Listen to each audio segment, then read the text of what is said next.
ونسلم على رسوله الكريم اما بعد فاعوذ بالله من الشیطان الرجیم بسم اللہ الرحمن الرحیم۔ آج 19ویں پارے کا خلاصہ اور اس کے مضامین پر گفتگو کرنی ہے۔ 19ویں پارے سے پہلے 18ویں پارے کے آخر میں سورۃ الفرقان ہے اور اکثر حصہ یہ 19ویں پارے میں آتا ہے۔ سورۃ الفرقان، فرقان سے مقصود یہ ہے حق اور باطل کے درمیان فرق کرنے والی کتاب۔ قرآن مجید کے کئی ایک نام ہیں۔ یہ کتاب شفا ہے، کتاب ہدایت ہے، یہ کتاب حق اور باطل کے درمیان فرق کرنے والی کتاب ہے، یہ کتاب حمید ہے، یہ منزل من اللہ ہے۔ اس کتاب کو حکمت والی کتاب کہا گیا، کتاب مبین کہا گیا، بہت سے اس کے نام ہیں۔ قرآن مجید کا ایک نام الفرقان بھی ہے، جس کا مطلب حق اور باطل کے درمیان فرق کرنے والی کتاب۔ تو اس کے ذریعے سے حق اور باطل کے درمیان فرق واضح ہو جاتا ہے کہ حق پر کون ہے، باطل پر کون ہے، درست اور صحیح منہج و طریقے پر کون ہے، غلط طریقے پر کون ہے۔ اس قرآن کو پڑھتے جاؤ اور دیکھتے جاؤ کہ حق پر کون ہے، کون اس پر عمل کرنے والا ہے، کون اس کی صحیح دعوت دینے والا ہے اور کون اس کا غلط مفہوم بیان کر کے لوگوں کو گمراہ کر رہا ہے۔ سورۃ الفرقان میں اللہ تبارک و تعالیٰ نے اپنا تعارف کروایا کہ اللہ کون ہے۔ فرمایا تبارک الذی نزل الفرقان علی عبدہ لیکون للعالمین نذیرا۔ وہ ذات بڑی ہی بابرکت ہے جس نے فرقان کو اپنے بندے پر نازل کیا۔ ہر چیز کی بادشاہی اسی کے لیے ہے اور اللہ کا کوئی شریک نہیں ہے۔ اللہ نے ہر چیز کو پیدا کیا ہے، اس کا خوب اندازہ لگایا ہے۔ پھر اللہ تبارک و تعالیٰ نے اپنا تعارف کروایا اور کفار مکہ کے اعتراضات میں سے ایک اعتراض یہ تھا، یہ رسول ہوتا تو اس کے ساتھ ایک فرشتہ ہوتا جو اس کے ساتھ چلتا پھرتا۔ اگر یہ سچا رسول ہوتا اس کے پاس خزانے ہوتے، اگر یہ سچا رسول ہوتا اس کے بعد باغات ہوتے، وہاں سے یہ کھانا کھاتا۔ اللہ تعالیٰ نے کہا دیکھیے ان کفار مکہ کو کیسی کیسی مثالیں آپ کے لیے بیان کرتے۔ اور پھر اللہ نے اپنا تعارف کروایا کہ اللہ وہ ذات ہے جس نے لوگوں کے لیے خیر یعنی جنتیں بنائی ہیں، محلات ان کے لیے جنت میں تیار کیے ہیں۔ لیکن یہ کفار مکہ یہ تو آخرت کا انکار کرنے والے ہیں۔ جو آخرت کا انکار کرتا ہے اللہ تبارک و تعالیٰ نے اس کے لیے بھڑکتی ہوئی آگ تیار کر رکھی ہے۔ جب ان لوگوں کو آگ میں پھینکا جائے گا، تنگ جگہ میں ان کو رکھا جائے گا، وہاں یہ ہلاکت کو پکاریں گے۔ اللہ کہیں گے تمہیں ایک ہلاکت نہیں، کئی ہلاکتیں اور بربادیاں ملنے والی ہیں۔ اللہ تبارک و تعالیٰ سوال کرتے ہیں پوچھو ان سے، جہنم یہ ہلاکتیں، بربادیاں، عذاب، بھڑکتی ہوئی آگ، شعلوں والی آگ اور توڑ پھوڑ کر دینے والی آگ ان کے لیے بہتر ہے یا ہمیشہ کی جنتیں جن کا وعدہ اللہ تبارک و تعالی نے متقین سے فرمایا؟ اور جن کی یہ عبادت کرتے ہیں قیامت کے دن ان کو اللہ تبارک و تعالیٰ اپنے سامنے کھڑا کریں گے اور اللہ پوچھیں گے ان کے سامنے بتاؤ تم نے ان کو کہا تھا کہ یہ تمہاری عبادت کریں؟ یہ کہیں گے اللہ نہیں، ہم تو تیری ہی عبادت کرنے والے تھے، ہم تو تیری دعوت تیری ہی طرف بلانے والے تھے۔ انہوں نے ہمارے مرنے کے بعد ہماری مورتیاں بنا لی، ہمارے مزار بنا لیے اور ہمیں پوجنا شروع کر دیا۔ اللہ تبارک و تعالیٰ ان کو پکڑیں گے، جہنم میں ڈال دیں گے۔ اور اس کے بعد اللہ تبارک و تعالیٰ نے رسول علیہ الصلاۃ والسلام قیامت کے دن اپنی اس امت کی، اپنی اس قوم کی شکایت اللہ کے ہاں کریں گے۔ وقال الرسول یا رب ان قوم اتخذوا هذا القرآن مہجورا۔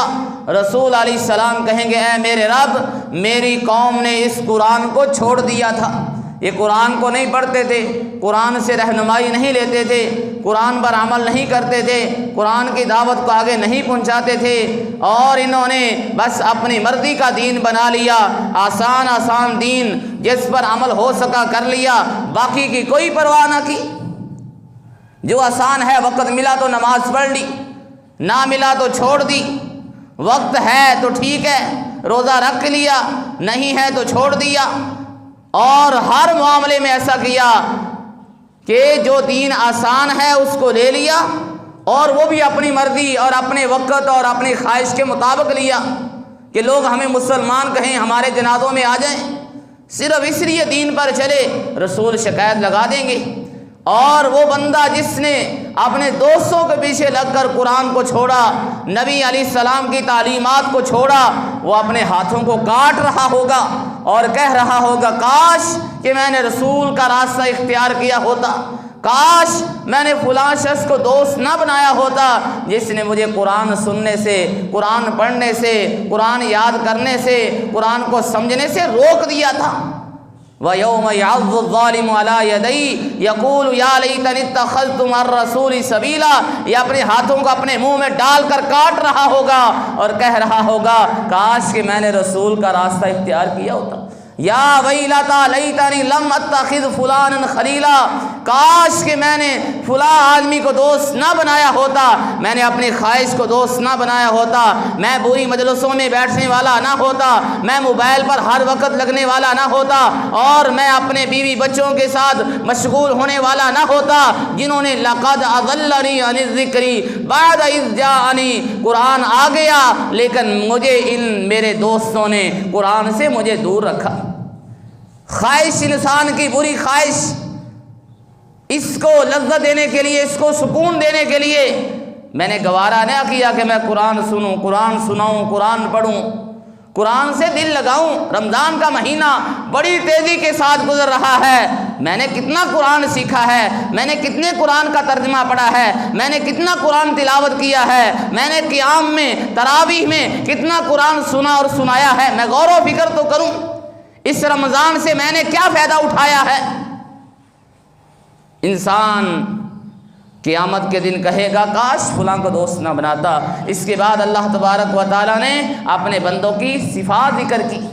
اللہ کے بندے، رحمان کے بندے زمین پر چلتے ہیں بڑی عاجزی انکساری کے ساتھ، تکبر کی چال نہیں چلتے، اور کسی جاہل سے ٹکراؤ ہوتا ہے سلام کہہ کے اپنا وقت بچاتے ہیں اور اس سے گزر جاتے ہیں، اور راتیں ان کی گزرتی ہیں سجدے میں، قیام میں، اور اللہ کے راستے میں خرچ کرتے ہیں، اور فضول خرچی سے، اسراف سے یہ بچتے ہیں، اور اللہ کے ساتھ غیر اللہ کو نہیں پکارتے، زنا نہیں کرتے، ناجائز قتل نہیں کرتے۔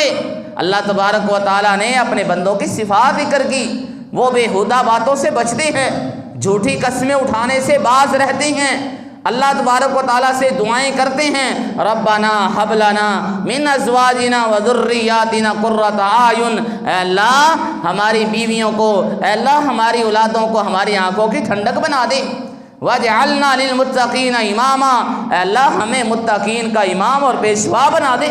یہ دعائیں کرتے ہیں، اللہ کہتے ہیں اللہ ان کو جنتوں میں داخلے عطا فرماتے ہیں، ہمیشہ ہمیشہ یہ جنتوں میں رہیں گے۔ یہ جنت بہترین ٹھکانہ ہے، یہ ہیں عباد الرحمن، جن کی صفات اللہ ذکر کرتے ہیں، جن سے محبتیں اللہ فرماتے ہیں۔ اللہ ہمیں عباد الرحمن بننے کی توفیق عطا فرمائیں۔ اس کے بعد سورۃ الشعراء ہے، سورۃ الشعراء میں اللہ تبارک و تعالیٰ نے انبیاء کے واقعات کو ذکر کیا، جناب موسیٰ اور ہارون علیہ السلام کی دعوت اور ان کے واقعات کو ذکر کیا، فرعون اور اس کی بربادی کا ذکر کیا۔ اس کے بعد ابراہیم علیہ السلام کا ذکر کیا۔ ابراہیم نے قوم سے کہا کہ تم اپنے باپ سے کہا اور قوم سے کہا تم ان کی عبادت کیوں کرتے ہو؟ تو قوم کا جواب یہ تھا کہ ہم ان کی عبادت اس لیے کرتے ہیں کہ ہم نے اپنے باپ دادا کو ایسے کرتے دیکھا ہے۔ باپ مشرک تھا، بیٹے بھی مشرک، باپ گمراہ تھا، بیٹے بھی پیچھے وہی کام کرنے والے، باپ قبروں پر اور جا کر سجدے کرتا تھا، ان کو مصیبت کے وقت پکارتا تھا، ان کی نظر و نیاز دیتا تھا، اولاد بھی اسی کام پر لگی ہوئی ہے۔ جبکہ قرآن واضح طور پر بیان کرتا ہے ابراہیم علیہ السلام نے کہا کہ تم سب اللہ کے دشمن ہو، تم سب میرے دشمن ہو کہ تم نے غیر اللہ کی عبادت کی ہے۔ اللہ تو وہ ہے جس نے مجھے پیدا کیا ہے، جس نے مجھے ہدایت دی ہے، جو مجھے کھلاتا ہے، جو مجھے پلاتا ہے، میں بیمار ہو جاتا ہوں تو مجھے شفا دیتا ہے، وہ مجھے زندہ کرنے والا ہے، وہ مجھے مارنے والا ہے، اسی سے میری امید ہے کہ قیامت کے دن وہ میرے گناہ معاف کر دے گا۔ رب یہ ہے، اللہ یہ ہے، اس اللہ کی عبادت کرنے کا حکم ہے۔ ابراہیم نے اللہ سے دعائیں کی، اللہ مجھے فیصلہ کرنے کی طاقت دے، اے اللہ میرا ذکر خیر میرے بعد والے لوگوں میں جاری فرما دے، اے اللہ مجھے جنت کا وارث بنا دے، میرے اس باپ کو معاف کر دے، یہ گمراہ آدمی ہے اس کو معاف کر دے، اللہ قیامت کے دن مجھے رسوا نہ کرنا، جس دن نہ مال کام آئیں گے نہ بیٹے کام آئیں گے، وہاں کام آئے گی الا من اتى اللہ بقلب سلیم، جو اللہ کے پاس آئے گا ایسا سینہ لے کر، ایسا دل لے کر جو ہر قسم کی غلاظت سے پاک ہو، شرک سے، بدعت سے، رسول کی نافرمانی سے بالکل پاک اور صاف سینہ ہو، وہ کامیاب ہوگا۔ یہ ابراہیم علیہ السلام کی دعائیں ہیں۔ اس کے بعد جناب نوح علیہ السلام کا قصہ، اور اس میں بار بار اللہ سے ڈرنے کا حکم، رسول کی اطاعت کا حکم، اور قوم عاد اللہ نے اس کو تباہ و برباد کر دیا، قوم سمود اس کو اللہ نے تباہ و برباد کر دیا، قوم لوط کا اللہ نے ذکر کیا، شعیب علیہ السلام کی قوم کا ذکر کیا، پھر اس قرآن کے بارے میں بتایا یہ قرآن کا تعارف کیا ہے، یہ رب تعالیٰ کی طرف سے نازل ہوا ہے، جبریل علیہ السلام لے کر آئے ہیں، قلب محمد صلی اللہ علیہ وسلم پر یہ نازل ہوا ہے، عربی زبان میں یہ قرآن ہے، یہ صحیفوں میں لپیٹا ہوا قرآن ہے، اور یہ قرآن دلوں کو بدلنے والا، لوگوں میں تبدیلیاں پیدا کرنے والا، انقلاب برپا کرنے والی یہ کتاب ہے۔ اس قرآن سے دل لگا کر تو دیکھو۔ اس کے بعد اللہ تبارک و تعالی نے سورۃ النمل یہ نازل فرمائی۔ سورۃ النمل میں اللہ نے آغاز میں جناب موسیٰ علیہ السلام کا قصہ ذکر کیا، داؤد اور سلیمان علیہ السلام پر جو اللہ کی نعمتیں تھیں ان کا ذکر کیا۔ سلیمان علیہ السلام کو اللہ تبارک و تعالی نے جانوروں کی، انسانوں کی، جنوں کی زبانیں سکھلا دی، اللہ نے بڑا فضل عطا فرمایا۔ سلیمان علیہ السلام کے واقعات اللہ نے ذکر کیے، وہ بارش کی طلبی کے لیے، بارش اللہ سے مانگنے کے لیے کھلے میدان میں نکلے، دیکھا چیونٹیوں کی اکیڑیاں، چیونٹیوں کی بلیں ہیں، اور وہ بلوں سے باہر نکل کر اللہ سے بارش مانگ رہی ہیں، اور یہ چیونٹیاں جب دیکھتی ہیں ان کی سردار، وہ کہتی ہے سلیمان کا لشکر آ رہا ہے، اپنی اپنی بلوں میں داخل ہو جاؤ، اپنی حفاظت کرو، اپنا بچاؤ کرو، کہیں یہ نہ ہو کہ سلیمان علیہ السلام اور ان کا لشکر تمہیں روند ڈالے، ان کو پتہ بھی نہیں چلے گا۔ سلیمان علیہ السلام کو اللہ نے یہ طاقت، یہ معجزہ عطا کیا تھا، یہ ان کی آوازیں بھی سن لیا کرتے تھے۔ اس کی آواز توحید پر مبنی، اس چونٹی کی آواز، اس کو بھی معلوم تھا سلیمان بھی محتاج ہے اللہ کا، اس کو بھی ضرورت ہے بارش کی جیسے ہمیں ضرورت ہے، اور توحید کی یہ پکار سلیمان علیہ السلام نے ایک چیونٹی کی آواز سنی، مسکرانے لگے اور اپنے اللہ سے کہنے لگے، اے اللہ ہم تیرا شکر ادا کرتے ہیں، تو نے ہمیں یہ نعمتیں عطا کی ہیں، تو نے مجھ پر بھی یہ نعمت کی ہے، میرے والدین پر بھی یہ نعمت کی ہے، اللہ ہمیں توفیق دے، ہم نیک اعمال ایسے کریں کہ تو راضی ہو جائے، اللہ ہمیں بھی اپنے رحمت میں داخل فرما لے، اپنے نیک بندوں میں ہمارا بھی شمار فرما لے۔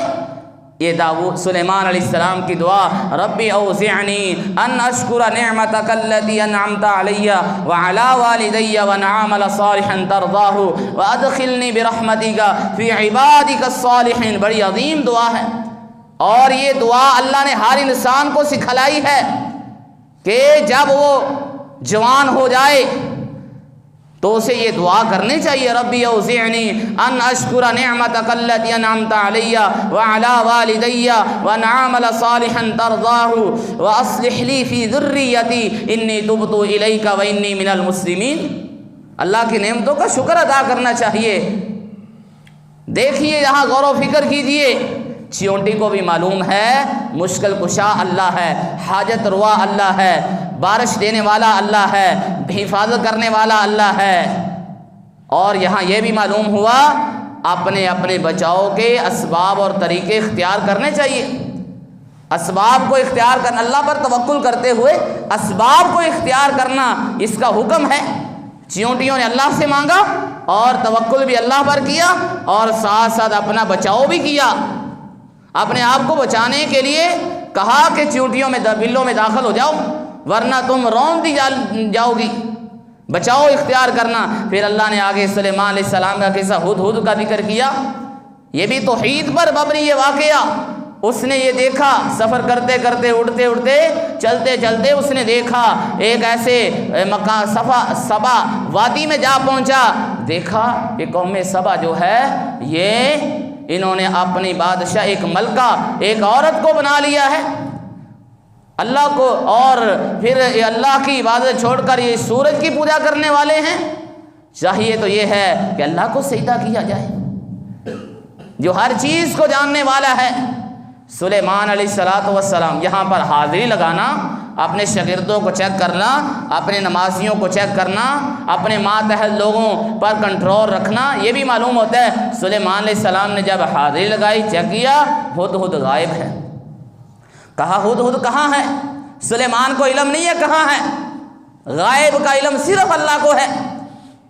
اور تھوڑی جناب سلیمان علیہ السلام نے کہا ہدہد آئے گا میں اس کو ذبح کر دوں گا، ہاں اللہ یہ کہ کوئی واضح عذر لے کر آئے، کوئی واضح دلیل لے کر آئے پھر یہ بچ سکتا ہے۔ ادھر سے ہدہد آیا اور اس نے کیا کہا، میں ایک ایسی جگہ پر گیا ہوں، آج میں نے ایسی چیز دیکھی ہے جس کا علم آپ کو بھی نہیں ہے۔ قوم سبا ہے جنہوں نے اپنا بادشاہ ایک عورت کو منتخب کر لیا ہے اور وہ سورج کی عبادت کرنے والے ہیں۔ سلیمان علیہ السلام نے کہا ہم دیکھتے ہیں تو سچ کہہ رہا ہے یا جھوٹ بول رہا ہے، ہم تحقیق کرتے ہیں۔ خط لکھا، اور خط لکھنے کا طریقہ کیا تھا، سب سے پہلے اپنا تعارف اور پھر اس کا آغاز بسم اللہ سے، اور پھر آگے وہ پیغام جو دینا ہے۔ یہ خط لکھنے کا یہ طریقہ ہے، 786 آغاز میں نہیں لکھنا بلکہ بسم اللہ لکھنی ہے، اپنا نام لکھیں۔ اللہ نے اس خط کا ذکر کیا، بڑا ہی مختصر خط، اور وقت کے حکمران کا یہ خط ایک کافر حکومت کے خلاف ہے۔ کیا انہ من سلیمان و انہ بسم اللہ الرحمن الرحیم اللہ تعالی علی واتونی مسلمین، بس اتنا خط ہے، یہ سلیمان کی طرف سے ہے۔ بسم اللہ الرحمن الرحیم سے اس کا آغاز ہے، تم سب ہم پر چڑھائی نہ کرو، سب مسلمان ہو کر ہمارے پاس آ جاؤ، اتنا خط ہے۔ اس کا روب دیکھیے کتنا ہے۔ ملکہ سبا نے جب یہ پڑھا، اپنی مجلس کو بلایا، اپنی پارلیمنٹ میں اپنا اجلاس منگوایا اور ان سے مشورہ کیا اب کیا کرنا چاہیے۔ اور قوم کے پارلیمنٹ کے جو ممبر تھے وہ کہنے لگے آپ حکم دیں، ہم بڑے طاقتور ہیں، ہم بڑے جنگجو ہیں۔ ملکہ سبا بڑی سمجھدار، اس نے کہا جب بادشاہ اس زمین میں خرابی پیدا کرنا چاہیں، کسی حکومت کو گرانا چاہیں تو ان کو کوئی روک نہیں سکتا۔ ہاں ہم چیک کرتے ہیں، شاید ممکن ہو کہ وہ مال چاہتا ہو، ہم ایک خط بھیجتے ہیں، اگر مال کی ضرورت ہے ہم مال دینے کے لیے تیار ہیں۔ سلیمان علیہ السلام کے پاس ملکہ سبا کا خط پہنچا اور اس نے کہا سلیمان علیہ السلام سے مال چاہیے، مال دے دیں گے۔ سلیمان علیہ السلام نے کہا مال اللہ نے ہمیں بڑا عطا کیا ہے، تم اپنے تحفوں کے ساتھ خوش رہو۔ امریکہ تحفے بھیجتا ہے، IMF تحفے بھیجتا ہے، یہ کر دو یہ کر دو یہ کر دو، اور پریشان کیا جاتا ہے غریب عوام کو۔ سلیمان کو خط آیا، مال کی پیشکش ہوئی، ہم پر حملہ نہ کرو۔ کہا اپنا مال اپنے پاس رکھو، ہم اپنے لشکر لے کر آ رہے ہیں، تم ان کا مقابلہ نہیں کر سکو گے۔ پھر ملکہ کے تخت کو لایا گیا، جب یہ معلوم ہو گیا ان کو کہ یہ مال نہیں چاہتا، یہ ہم پر حملہ آور ہونے والا ہے، تو وہ فرما بردار ہو کر مسلمان ہو کر جناب سلیمان علیہ السلام کے پاس آ گئے۔ یہ ہے وقت کا حکمران جس کی یہ پاور ہے، یہ طاقت ہے۔ سلیمان علیہ السلام اللہ کے نبی، اللہ کے رسول، اللہ نے اس واقعے میں بڑی برتیں رکھی ہیں۔ کوئی یہ نہیں کہہ سکتا کہ میری بڑی ذمہ داری تھی، میں بڑا مصروف تھا، بڑا مشغول تھا، میں تو اللہ تیری عبادت نہیں کر سکا، میری ذمہ داریاں بڑی تھی، میں عبادت نہیں کر سکا۔ سلیمان علیہ السلام اتنی بڑی سلطنت کے مالک اور اللہ کی عبادت کرنے والے، اللہ کی طرف رجوع کرنے والے، اللہ کی عبادت کی طرف بلانے والے، ہر ایک چیز کا خیال رکھنے والے، کوئی عذر نہیں ہے انسانوں کے پاس کوئی یہ کہہ سکے کہ میں مصروف تھا، مشغول تھا، میں اللہ تیری عبادت نہیں کر سکا۔ اس کے بعد اللہ نے صالح علیہ السلام کا قصہ ذکر کیا کہ قوم نے قسمیں اٹھائیں، ہم آج رات حملہ کریں گے اور اس کے اہل و عیال اور صالح علیہ السلام کو قتل کر دیں گے، اور ہم کہیں گے کہ ہم تو ہلاکت کے وقت وہاں موجود ہی نہیں تھے۔ یہ ڈرامہ اللہ کہتے ہیں یہ مکر و فریب انہوں نے کیا، پھر ہم نے بھی اس کا بندوبست کیا، ہم نے ان کو عذاب میں مبتلا کر دیا۔ اللہ نے دوبارہ یہاں پر جناب لوط علیہ السلام اور ان کی قوم کے واقعات ذکر کیے۔ اللہ نے ڈرایا کہ یہ عورتوں کو چھوڑ کر بچوں کی طرف بھاگنے والے، لڑکوں کی طرف بھاگنے والے، اور جب قوم کے پاس کوئی جواب نہ رہا، بس یہی جواب تھا، یہ بڑا سوال، حضرت لوط علیہ السلام بڑے نیک بندے ہیں، ان کو اس بستی سے نکال دو۔ یہ اپنی اصلاح نہیں کی، اپنی غلطیوں کو درست نہیں کیا، دوسرے پر پریشر ڈالا اور اس کو نکلنے پر مجبور کر دیا۔ اللہ تبارک و تعالیٰ نے فرشتوں کو بھیجا، حضرت لوط علیہ السلام کو بچایا، ہجرت کا حکم دیا، اللہ کا پیغام سنایا، اور اللہ تبارک و تعالیٰ نے اس ساری بستی کو اٹھا کر آسمان کے قریب لے جا کر اللہ نے زمین پر گرا دیا اور اوپر سے پتھروں کی بارش برسا دی۔ اس کے بعد اللہ تبارک و تعالیٰ نے توحید کے دلائل ذکر کیے، بتاؤ اللہ بہتر ہے یا جن کو یہ شریک کرتے ہیں، جو آسمان زمین کو پیدا کرنے والا، آسمان سے پانی نازل کرنے والا، بغات اس سے نکالنے والا، وہ بہتر ہے یا یہ جن کی یہ عبادت کرتے ہیں؟ یا وہ بہتر ہے جس نے زمین کو قرار بنایا، زمین میں نہریں جاری کی، اس میں پہاڑوں کو گاڑ دیا، دو سمندر وہ بہہ رہے ہیں، درمیان میں اللہ تبارک یہ میٹھے پانی کا ہے اور یہ کڑوے پانی کا ہے، یہ دونوں اکٹھے چل رہے ہیں، درمیان میں کوئی دیکھنے والی رکاوٹ بھی نہیں ہے، یہ میٹھا پانی کبھی کڑوے پانی میں ملتا ہی نہیں ہے، یہ بنانے والا کون ہے؟ پھر بھی اللہ کو چھوڑ کر غیر اللہ کی عبادت کرتے ہیں۔ مضطر پریشان کی بات کو کون سننے والا ہے؟ پریشانیوں کو دور کرنے والا کون ہے؟ زمین پر خلیفے بنانے والا کون ہے؟ اس کے باوجود بھی تم اللہ کو چھوڑ کر غیر اللہ کی عبادت کرتے ہو۔ تمہاری رہنمائی کرنے والا سمندروں میں تم سفر کرتے ہو، خشکی پر تم سفر کرتے ہو، تمہاری رہنمائی وہاں کون کرتا ہے؟ تمہارے لیے ہوائیں کون بھیجتا ہے؟ تمہیں رزق کون دیتا ہے؟ تمہیں پیدا کس نے کیا ہے؟ اس کو چھوڑ کر تم الہ مع اللہ، اللہ کے ساتھ کوئی اور بھی عبادت کے لائق ہے؟ اور کہیے ان کو، بتاؤ ان کو، آسمان زمین میں جو کچھ ہے اس کا غیب سب اللہ جانتے ہیں۔ اور پھر آگے اللہ تبارک و تعالیٰ نے قیامت کی نشانیوں کا ذکر کیا۔ قیامت قریب ایک جانور نکلے گا، لوگوں سے گفتگو کرے گا، لوگوں کو بتائے گا اللہ یہ آخرت پر یقین نہیں رکھتے تھے۔ جانور بولیں گے، انسانوں کی زبان بولیں گے، بول بول کر بتائیں گے۔